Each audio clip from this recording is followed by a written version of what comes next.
హైదరాబాద్ లో హైడ్రా స్పీడ్ కు బ్రేకులు పడబోతున్నాయా? పేదల ఇళ్ల కూల్చివేతల్ని బీజేపీ అడ్డుకునేందుకు సిద్ధమైందా?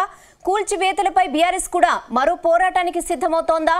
ఈ విషయంలో అధికార కాంగ్రెస్ పార్టీని ఇరుకున పెట్టేందుకు రెండు పార్టీలు ఎలాంటి ప్రణాళికలు రచిస్తున్నాయి?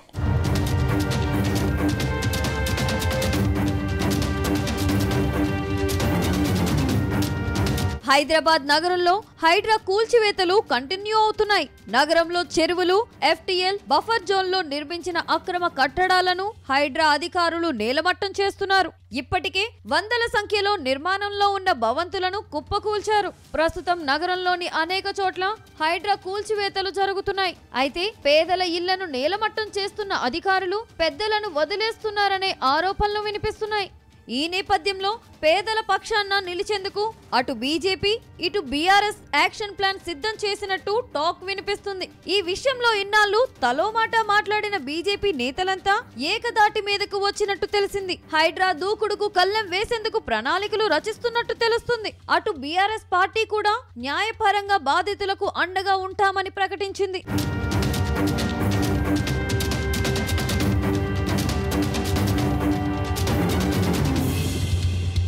ఇక హైదరాబాద్ లో హైడ్రా కూల్చివేతలపై మాజీ మంత్రి బీఆర్ఎస్ కార్యనిర్వాహక అధ్యక్షుడు కేటీఆర్ సంచలన వ్యాఖ్యలు చేశారు. హైడ్రా బాధితులందరికీ బీఆర్ఎస్ అండగా ఉంటుందని అన్నారు. హైడ్రా బుల్డోజర్లకు అడ్డంగా తానుంటానని హామీ ఇచ్చారు. హైదరాబాద్ నగరంలో బీఆర్ఎస్ హయాంలో 40,000 డబుల్ బెడ్రూమ్ ఇండ్లు కట్టామని, హైడ్రా బాధితులకు డబుల్ బెడ్రూమ్ ఇల్లు ఇవ్వాలని డిమాండ్ చేశారు. కుకట్పల్లి నియోజకవర్గంలో ప్రభుత్వ భూములను అమ్మేందుకు రేవంత్ రెడ్డి సిద్ధంగా ఉన్నారని మండిపడ్డారు. కన్వెన్షన్ పర్మిషన్ ఇచ్చిందే కాంగ్రెస్ అన్నారు.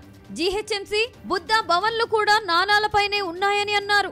మంత్రుల ఇల్లు, ఎఫ్టీఎల్, బఫర్ జోన్ లో ఉన్నాయని, ముందు వీటిని కూల్చాలని కేటీఆర్ డిమాండ్ చేశారు.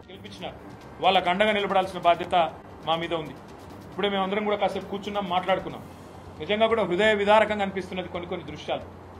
చిన్న పిల్లలు, 7 ఏళ్ల పిల్లలు పుస్తకాలు తీసుకుంటామంటే కూడా వారికి ఒక 10 నిమిషాలు టైం ఇవ్వకుండా మెడలు బట్టి బయటికి నూకేసి వాళ్ళ తల్లిదండ్రులు వాళ్ళ కళ్ళ ముంగటనే పెట్రోల్ పోసుకుంటే ఆ పిల్లలు ఆ బాధను చెప్తా ఉంటే, రేవంత్ సార్ మా ఇల్లుగులో కొట్టిండని చెప్తుంటే వేదశ్రీ అనే చిన్న పాప, 7 ఏళ్ల పాప, హృదయ విదారకమైన పరిస్థితి కాదా? కస్తూరిబాయ్ అనే ఒక మహిళ ఫుట్పాత్ మీద చెప్పుల దుకాణం నడుపుకుంటుంది, దళిత అమ్మాయి అనుకుంటా. ఆమె చెప్పుల దుకాణాన్ని తీసి బుల్డోజర్ పెట్టి అవతలెత్తి పారేస్తుంటే నేను అడుగుతా ఉన్నా ముఖ్యమంత్రిని. ఇప్పటి వరకు హైడ్రా కూల్చివేతలపై బీజేపీ నేతల తీరు చర్చనీయాంశంగా మారింది. హైడ్రా కూల్చివేతల్ని కొందరు నేతలు సమర్థిస్తే మరికొందరు నేతలు వ్యతిరేకించారు. కొందరు నేతలైతే హైడ్రా పేరుతో అరాచకం చేస్తున్నారని మండిపడ్డారు. అయితే నేతల మధ్య భిన్న వాదనలు వినిపించడంతో కేడార్ సైతం పరేషాన్ అయింది. ప్రస్తుతం నేతలంతా ఒక్కతాటిపైకి వచ్చినట్లు తెలుస్తుంది. హైడ్రా కూల్చివేతలపై ఎంపీ ఈటల సీరియస్ కామెంట్స్ చేశారు. కేవలం పేదలపైనే టార్గెట్ చేసి ప్రభుత్వం హీనంగా ప్రవర్తిస్తుందని ఆగ్రహం వ్యక్తం చేశారు.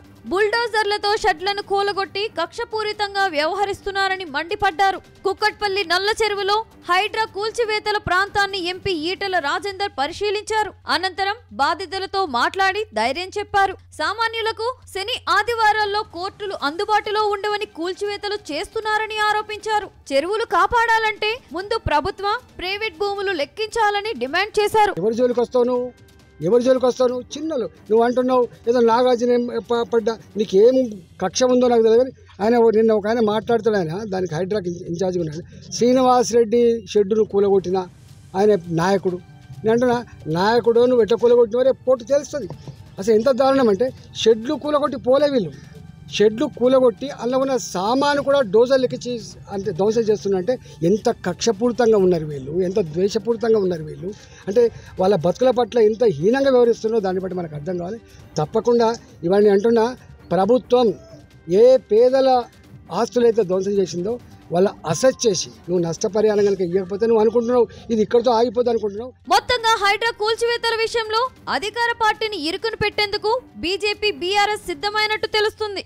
పేదల ఇళ్లను కూలుస్తున్న హైడ్రా ప్రభుత్వ పెద్దలను ఎందుకు వదిలేస్తుందని ప్రతిపక్షాలు మండిపడుతున్నాయి. ఈ విషయంలో పేదల పక్షాన నిలిచి రాజకీయంగా లబ్ధి పొందాలని చూస్తున్నట్టు సమాచారం. అయితే హైడ్రాతో రాజకీయంగా తనకు లాభం జరుగుతుందని భావిస్తున్న కాంగ్రెస్ పార్టీ బీజేపీ, బీఆర్ఎస్ పార్టీలను ఎలా తిప్పికొడుతుందనేది ఆసక్తికరంగా మారింది.